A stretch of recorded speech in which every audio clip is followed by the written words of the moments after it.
నమస్తే, నేను మీ ప్రవీణ్ శంకరి. జూబ్లీహిల్స్ ఉప ఎన్నికలలో సర్వేలు ఏం చెప్తున్నాయి?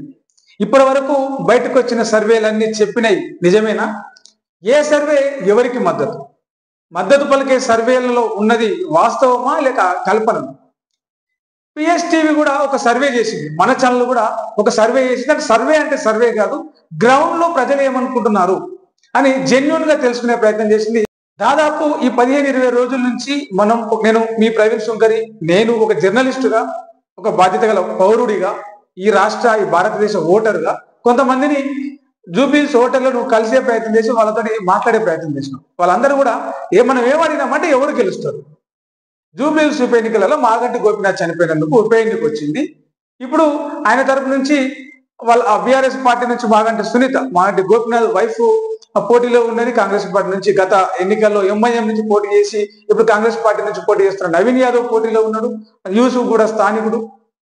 మరోవైపు బీజేపీ నుంచి గత ఎన్నికల్లో పోటీ చేసిన లంకల దీపక్ రెడ్డి పోటీలో ఉన్నారు. ఇక 58 మంది నిరుద్యోగ అభ్యర్థులే కావచ్చు, ఇండిపెండెంట్లే కావచ్చు, చిన్న చిన్న పార్టీలే కావచ్చు, ప్రభుత్వం మీద వ్యతిరేకతతోనో లేకపోతే ఎన్నికల్లో పోటీ చేయాలన్నతోటి ప్రజాస్వామిక స్పృహతోనో నామినేషన్ వేసి పోటీలో ఉన్న వాళ్ళు కూడా మరి కొంతమంది స్వతంత్ర అభ్యర్థులు వాళ్ళు కూడా ఉన్నారు.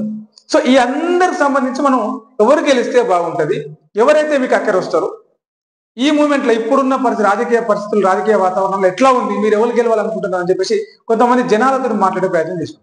మాట్లాడినప్పుడు వాళ్ళు చెప్పిన చాలా రకాల పాయింట్లని పరిగణనలోకి తీసుకొచ్చి నేను ఈ మాటల్లో చెప్తున్నా. ఇప్పుడు ఈ విషయం మీరు చెప్తున్నా, ఇందులో ఇక్కడ కూడా కల్పితం లేదు. ఏ పార్టీకి, ఏ రాజకీయ పార్టీకి, ఏ పార్టీ అభ్యర్థికి అనుకూలంగా కానీ వ్యతిరేకంగా కానీ మనం చెప్పేది లేదు. అయితే చాలా మంది ముసలోళ్ళు, మనం మెయిన్ గా ఒక రాజకీయ పార్టీ గెలవాలన్నా, ఒక అభ్యర్థి గెలవాలన్నా ముసలోళ్ళు, మహిళలు మెయిన్ పాత్ర వహిస్తారు. మేజర్ పార్ట్ వాళ్ళ ఓట్లే ఉంటాయి. అందుకే ఇప్పుడు అంటే జూబ్లీహిల్స్ ఉప ఎన్నికల్లో కూడా దాదాపు 2 లక్షల మంది ఓటర్లు మహిళలే ఉన్నారు. 2 లక్షల మంది ఓటర్లు మహిళలే ఉన్నారు. సో ఆ మహిళల్లో 1,00,000 మంది ఓటర్లు ఈ జూబ్లీహిల్స్ ఉప ఎన్నికల్లో విజేతను డిసైడ్ చేసే పరిస్థితి కనిపిస్తా ఉంది. సో మనం దాదాపు ముసలోళ్ళు, మహిళలను ఎక్కువగా కలిసి వాళ్ళతో మాట్లాడే ప్రయత్నం చేసినాం. అందులో చాలా వరకు 35 to 45% మహిళలు మేము మరో మహిళా అభ్యర్థి అనేటువంటి మాగంటి సునీతకే ఓటేస్తాము అని చెప్పేసి చెప్పడం జరిగింది. ఎందుకు చెప్పిరేదా అంటే, ఎందుకు ఆమెనే ఎందుకు అనుకుంటున్నారు, నవీన్ యాదవ్ కూడా ఈ ఏరియా బిడ్డనే కదా అని చెప్పేసి అడిగితే, మాగంటి సునీత ఒక మహిళ, మేము ఆడోళ్ళం, మాకేదైనా బాధ ఉంటే డైరెక్ట్ టైంకు చెప్పుకోగలం. అంటే ఆడోళ్ళ బాధలు ఆడోళ్ళకి అర్థమైతే మొగోళ్ళకి అర్థం కావు. ఈయనకి చెప్పాలంటే మళ్ళీ ఈయన చుట్టూ ఒక 100 మంది ఉంటారు. అందులో మళ్ళీ వీళ్ళు అధికారంలో ఉన్న పార్టీ, 2 సంవత్సరాల నుంచి ఈ అధికారంలో ఉన్న పార్టీ కాంగ్రెస్ పార్టీని చూస్తున్నాము, కాంగ్రెస్ ప్రభుత్వాన్ని చూస్తున్నాము, ముఖ్యమంత్రి రేవంత్ రెడ్డి గారిని చూస్తున్నాము. సో వీళ్ళు ఇస్తామనే చేస్తామనే ఏవి చేయలేదు. అడగకపోయినా గత ప్రభుత్వంలో ఉన్నప్పుడు కేసీఆర్ చాలా పథకాలు చెప్పనే చేసిండు. కేసీఆర్ కిట్లు ఇచ్చిండు, కళ్యాణ లక్ష్మి ఇచ్చిండు, అడగకుంటే 2000 పింఛన్ పెంచిండు, 500 నుంచి 200 నుంచి. సో ఇట్లాంటివన్నీ కొన్ని మాగంటి సునీతకు ప్లస్ పాయింట్స్ మహిళలు, ముసలోళ్ళు చెప్పుకుంటూ వచ్చారు. దీనికి తోడు ఏదైతే మహిళల కోసం రేవంత్ రెడ్డి ఫ్రీ బస్సు తీసుకొచ్చిండో ఆ ఫ్రీ బస్సు మీద మహిళలే చాలా మంది కోపంగా ఉన్నారు. ఎందుకంటే వాళ్ళకి సీట్ దొరకకపోవడం, ఒకవేళ సీటు దొరికినా అసలు బస్సు ఆపకపోవడం, చెయ్యెక్కితే బస్సు ఆపాలి, ఆర్టీసీ బస్సు అనేది. ఈ ఫ్రీ బస్సు వచ్చిన కాంచెల్లి బస్సు ఎక్కితే కండక్టర్ల మీద, డ్రైవర్ల మీద మహిళలు కొంత అంటే అది చూపించడంతో, ఆ రూబాబో ఇంకేదో చూపించడంతో గొడవలు కావడం వల్ల ఆడవాళ్ళకు బస్సు ఆపాలంటేనే ఆర్టీసీ వాళ్ళు భయపడే పరిస్థితి. సో బస్సులు ఆపకపోవడం వల్ల ఫ్రీ బస్సు పెట్టుకుంటారు, మాకు బస్సు ఆపుతారని చెప్పేసి టికెట్ కొనాలనుకున్న వాళ్ళు కూడా ఫ్రీగా వస్తారేమని చెప్పేసి అటు ఆర్టీసీ వాళ్ళు అనుకోవడం, ఇదంతా కూడా కొంత నెగిటివ్ గా మారింది ఆ ఫ్రీ బస్సు అనేది. మరోవైపు ఆటో డ్రైవర్లు ఫ్రీ బస్సు పెట్టినందుకు ఇప్పుడు హైదరాబాద్ లాంటి కంప్లీట్ అర్బన్ ఏరియాలో, సిటీ ఏరియాలో ఆర్టీసీ ఎంత ఇంపార్టెన్స్ ఉంటుందో ఈ ప్రైవేటు ట్రావెల్స్ కూడా అంత ఇంపార్టెన్స్ ఉంటుంది. చిన్న చిన్న ఆటోలు, షేర్ ఆటోలు ఇట్లాంటివి. సో ఈ సెట్విన్ బస్సులు, ఈ షేర్ ఆటోలు, చిన్న చిన్న ఆటోలు, వీళ్ళందరికీ ఫ్రీ బస్సు వల్ల ఉపాధి పోయింది. ఒకప్పుడు రోజుకు 2000, 2500 సంపాదించుకుంటారు. ఇప్పుడు 1000 రూపాయలు సంపాదించడమే గగనంగా మారిపోయింది.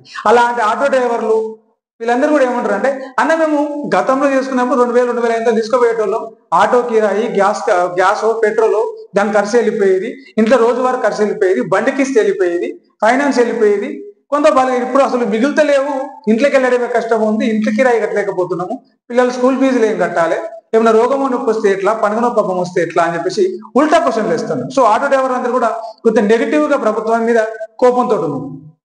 ఇక స్థానికత అనేది, యువకుడు అనేది కూడా కొంత తెర మీదకి వచ్చిన సందర్భంలో కొంతమంది యూత్ను కలిసి మాట్లాడినప్పుడు, అన్న యువత అంటే యువతకు అవకాశాలు, యువతకు ఉపయోగపడడం అంటే బోనాల పండుగకు పోతురాజులకు తొట్టెలు తీయడానికి ఖర్చుల కోసం కాదన్నా, దసరా పండుగ వస్తే దుర్గామాతను పెట్టి ఆ ఖర్చుల కోసం కాదన్నా, వినాయక పండుగకు గణేషుని పెట్టడానికి, పండుగలు నిర్మించుకోవడానికి గణేషుని చందా కోసం కాదన్నా యూత్ సపోర్ట్ చేయడం అంటే ఉద్యోగాలు కావాలి.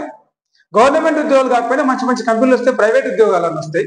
రకరకాల అవసరాలు ఉంటాయి అన్న. గణేష్ చందాల కోసము, ఎంబడి తిరిగి దావతుల కోసము, చందాల కోసము, దందాల కోసము కాదన్నా అని ఒక యూత్ అంటే జూబ్లీహిల్స్ ఏరియాలో అక్కడ దగ్గరటువంటి ఆ మాదాపూర్ ఐటీ సిటీ అక్కడ పనిచేసి ఐటీ ఎంప్లాయీస్ కూడా అవకాశాలు, ఉద్యోగ కల్పన అనే దాని మీద మాట్లాడుతున్నారు.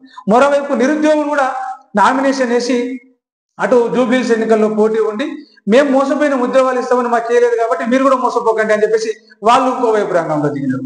ఫార్మాసిటీ రైతులు నామినేషన్లు వేస్తే వాళ్ళ నామినేషన్ అన్ని కూడా రిజెక్ట్ చేసి మా భూములు కోల్పోయినా మా భూములు పోకుండా కాపాడతామని ఎన్నికల ముందు చెప్పారు. ఇప్పుడు వచ్చి మా భూములనే గుంజుకుంటున్నారు, మీరు నమ్మకండి అని చెప్పేసి వాళ్ళు ప్రచారం చేసే, పోటీలో నిలబడే ప్రయత్నం చేసి వాళ్ళ నామినేషన్లు అన్ని కూడా రిజెక్ట్ చేసినారు. సో ఇలాంటి పరిస్థితులన్నీ కూడా కాంగ్రెస్ కు కొంత నెగిటివ్ గా కనిపిస్తున్నాయి ఇప్పుడున్న పరిస్థితుల్లో. ఇది ఇట్లా ఉంటే ఇక బీజేపీ గత ఎన్నికల్లో 3వ స్థానంలో నిలిచిండు ఇదే లంకాల దీపక్ రెడ్డి. మరి ఇప్పుడు ఎట్లా ఉంటది అనేది సర్వేలు, ఇప్పుడు వచ్చిన అన్ని సర్వేలు కూడా మళ్ళీ ఆయన స్థానాన్ని కాపాడుతున్నాడు లంకాల దీపక్ రెడ్డి. కిందికి పడిపోకుండా పైకి రాకుండా అదే 3వ స్థానంలో ఉంటాయని చెప్పేసి సర్వేలు చెప్తా ఉన్నాయి. సో మనం మాట్లాడిన క్రమంలో కూడా సేమ్ టాప్ లో అంటే 45 నుంచి 48 వరకు 45 to 48% ఓటర్లు మాగంటి సునీతకు మేము సపోర్ట్ చేస్తామని చెప్తా ఉన్నారు. 35 to 38, 35 to 40 వరకు నవీన్ యాదవ్ ఓటేస్తాం మేము, నవీన్ యాదవ్ అయితే బాగుంటుందని చెప్తున్నారు. మిగతా పర్సెంట్ ఎవరైతే ఉన్నారో వాళ్ళందరూ కూడా లంకాల దీపక్ రెడ్డి వాళ్ళు మోడీ ఫ్యాన్స్ కావచ్చు, బండి సంజయ్ ఫ్యాన్స్ కావచ్చు, కిషన్ రెడ్డి ఫ్యాన్స్ కావచ్చు, కట్టర్ బీజేపీ కార్యకర్తలు కావచ్చు, వీళ్ళంతా కూడా కొంత ముస్లిం నెగిటివ్, ఎవరైతే ముస్లిం ఎంఐఎం పార్టీలో ఉన్న ముస్లిం వాళ్ళను వ్యతిరేకిస్తారో వాళ్ళు కావచ్చు, బీజేపీకి సపోర్ట్ చేస్తా ఉన్నారు. సో ఇది ఇట్లా ఉంటే ఒకసారి సర్వేలు ఏమంటున్నాయి అంటే, ఇప్పటి వరకు కేకే సర్వే అని చెప్పేసి ఒకటి వచ్చింది. ఆయన చేసిన సర్వే సంచలనంగా, అంటే అన్ని చాలా రాష్ట్రంలో జూబ్లీహిల్స్ మీద చేసిన సర్వే చాలా చర్చకు దారి చేసింది. అధికార పార్టీ కానీ, బీజేపీ పార్టీ కానీ, ఇంకో కొంతమంది కానీ ఏమన్నారు, అది బీఆర్ఎస్ అనుకూల సర్వే అన్నారు. సరే ఏ సర్వే ఏ అనుకూల సర్వే అయినప్పటికీ కేకే సర్వే ఏం చెప్పిందంటే బీఆర్ఎస్ కి 55% ఓటు పడబోతా ఉన్నాయి, కాంగ్రెస్ కి 38%, బీజేపీకి 7% ఓటర్లు అనుకూలంగా ఉన్నారని చెప్పేసి. ఆ తర్వాత చాణక్య స్ట్రాటజీస్, గత ఎన్నికల్లో ఇదే చాణక్య స్ట్రాటజీస్ చెప్పినటువంటి చాలా సర్వేలు నిజమైనవి. ఇది చాణక్య స్ట్రాటజీస్ కూడా బీఆర్ఎస్ పార్టీ 5 నుంచి 8% ఓటు బ్యాంకు తోటి మెజారిటీలో ఉన్నది. 5 నుంచి 8% ఓటర్లు అధికంగా ఈ బీఆర్ఎస్ పార్టీకి సపోర్ట్ చేస్తా ఉన్నారు. ఇక పీపుల్స్ ఇన్సైట్స్ అనేటువంటి సంస్థ కూడా బీఆర్ఎస్ కి 44% ప్రజలు మద్దతుగా ఉన్నారు, కాంగ్రెస్ కి 39% ప్రజలు మద్దతుగా ఉన్నారు, బీజేపీకి 14% ప్రజలు మద్దతుగా ఉన్నారని చెప్పేసి. ఓటా అనే సర్వే కూడా బీఆర్ఎస్ కి 48% మంది ప్రజలు మద్దతుగా ఉంటే కాంగ్రెస్ పార్టీకి 42% మంది ప్రజలు మద్దతుగా ఉన్నారని చెప్పేసి ఈ సర్వేలన్నీ చెప్తా ఉన్నాయి. ఏ సర్వేలు ఏం చెప్పినా కూడా ఇక్కడ గ్రౌండ్ లో ఉన్న పరిస్థితులు, ప్రభుత్వం వైఫల్యాల, తప్పిదాల, సెల్ఫ్ గోలా, ఇవన్నీ దాన్ని ఎత్తి చూపడంలో బీఆర్ఎస్ పార్టీ సక్సెస్ అయిందా లేదా, మరి బీజేపీ పాత్ర ఎంత ఉంది తెలంగాణ అభివృద్ధిలో, హైదరాబాద్ అభివృద్ధిలో, జూబ్లీహిల్స్ అభివృద్ధిలో అనేది ప్రజలు ఓటేసే ముందు లెక్కలకు తీసుకుంటారు. మరి ఈ పార్టీలు ఇచ్చే 5,000, 3,000, 2,000 ఫుల్ బాటిల్కు ఆశపడతారు కావచ్చు, కానీ చివరిగా వాళ్ళు ఓటేసే ముందు ఆలోచించే ఓటేస్తారు.